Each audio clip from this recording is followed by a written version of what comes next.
Bom, na gravação anterior, o que é que eu dizia? Eu dizia que no dano moral está havendo, através dele, uma refuncionalização da responsabilidade civil. Eu até li uma frasezinha assim, ó, que dizia que o direito privado, aos poucos, no século XXI, passa a assumir funções que não eram suas, funções cada vez mais preventivas, funções cada vez mais punitivas. Funções essas, pessoal, que não estavam entre as suas funções clássicas. E eu quero citar um caso, o primeiro caso lá atrás, mais de 20 anos atrás, julgado pelo STJ, quer dizer, quase 20 anos, que foi o leading case sobre isso, tá? E nos próximos blocos, vou adiantar o que eu falarei nos próximos blocos. Falarei se o direito da compensação moral é transmissível aos herdeiros, em que circunstâncias. Falarei sobre quem tem legitimidade ativa no caso da morte de um ente querido. Cai um avião, dá gol.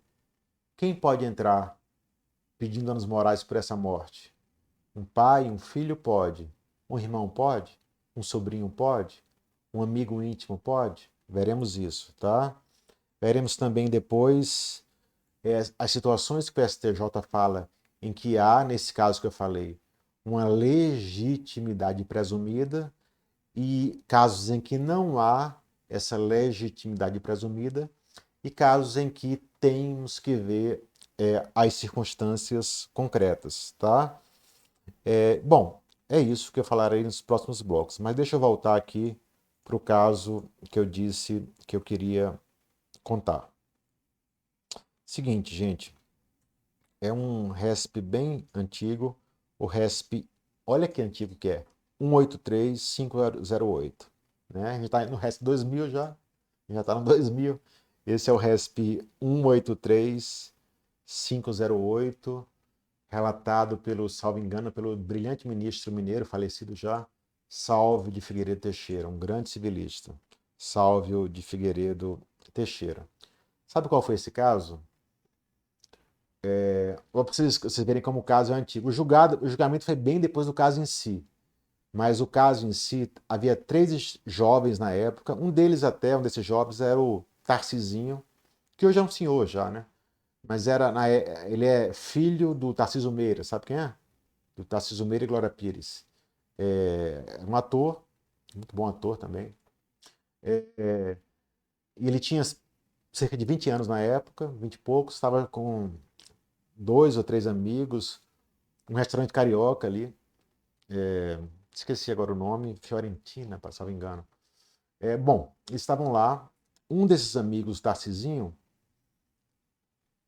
trocou olhares, ou olhou, não sei, para uma mulher que estava no restaurante. A mulher até muito bonita na época e tal. Resultado, essa mulher era casada com aquele bicheiro carioca, o Maninho.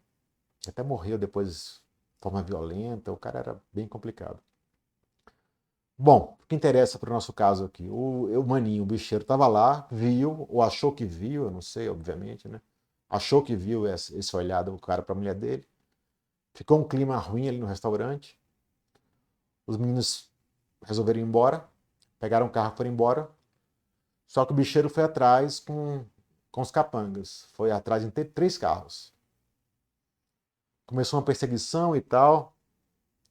Aí ali pela altura da Barra Shopping, parece, no Rio, não sei. Sei que eles fizeram dois carros assim, fizeram um V invertido, fecharam o carro dos meninos e o outro carro atrás. Aí o maninho saiu, armado, atirando. Parece que deu quatro tiros, três tiros, no garoto que olhou para a mulher dele. O garoto tinha 21 anos, estava no segundo ano de engenharia, parece, lá no Rio, e ficou paraplégico. Resultado, olha o penal aí, olha a sanção penal. Sabe qual foi a sanção? Júri, né? Tentativa de homicídio. Júri, sabe qual foi o resultado no júri? Absolvição por falta de provas. Absolvição por falta de provas. Júri é uma piada, né, gente? Eu acho. Acho péssimo, júri. E no civil, sabe qual foi a sanção?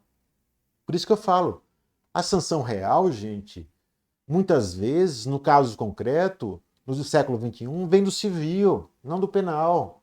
Muitos casos em que há dano, vem do civil. Sabe qual foi? E outra coisa que eu falo, lá atrás, as indenizações eram muito maiores no Brasil, tá, do que são hoje, 20 anos atrás. Nesse RESP aqui, ó, RESP 183508, nesse caso, 1.500 salários mínimos. Faça as contas aí. 1.500 salários mínimos. E só de dano moral, tá? Teve material somado a esse. Quer dizer, é considerável.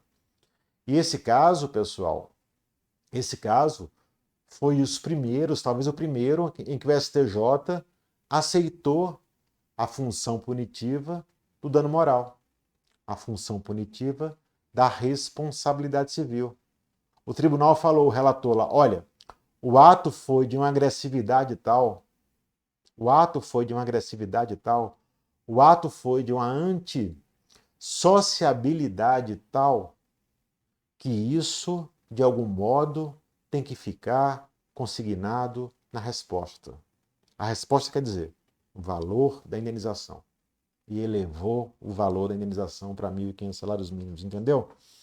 Ele falou ainda nesse julgado, olha que importante, uma função supratual, que a indenização, abre aspas, deve desestimular o ofensor a repetir o ato.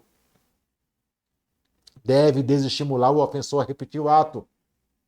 É a função preventiva ou inibitória. Entendeu, gente? Olha que interessante. 20 anos atrás. Tá? Então, foi o primeiro caso no STJ. Depois desse, houve centenas, talvez milhares. Esse caso é bacana também, sabe por quê? Por isso que eu queria citá-lo. Porque além do dano moral, que eu falei, que foram 1.500 salários mínimos, que o STJ elevou esse valor até isso, com base na função punitiva, ele também é interessante sobre a ótica do dano material. Sabe por quê? Porque os advogados do bicheiro diziam assim, ó, não, mas não lembra que eu falei em outro bloco que o dano moral tem que ser provado? No Brasil, o dano material tem que ser provado para que você seja indenizado?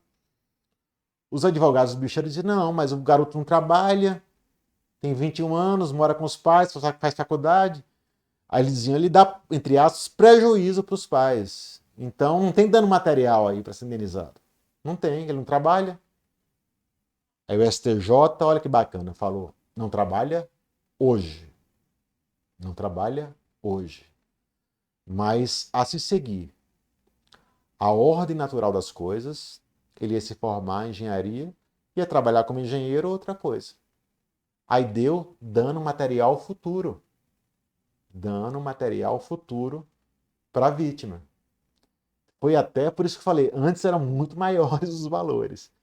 Além do 1.500 salários mínimos a título de danos morais, condenou o agressor a pagar uma pensão mensal de 18 salários mínimos para a vítima, a título de danos materiais futuros, a partir da data em que ela se formaria como engenheiro. Olha só, gente. Percebe? O que eu quero dizer com isso? Que o dano material, o dano pode ser futuro. Sim. Já dizia um grande civilista, Agostinho Alvim, né? Já ouviu falar dele? Um grande civilista, Agostinho Alvim. O dano pode ser futuro, sim. Desde que certo, ou pelo menos altamente provável. Desde que certo, ou pelo menos altamente provável. Como estamos de tempo aí, amigo Jorge? Então o tempo está acabando. Eu fico por aqui e continuo no próximo bloco. Deem um feedback, o que vocês estão achando, sugiram temas, sugiram notícias, tá? Que eu prometo que os ouvirei e estarei disponível para essa troca de ideias. Valeu demais.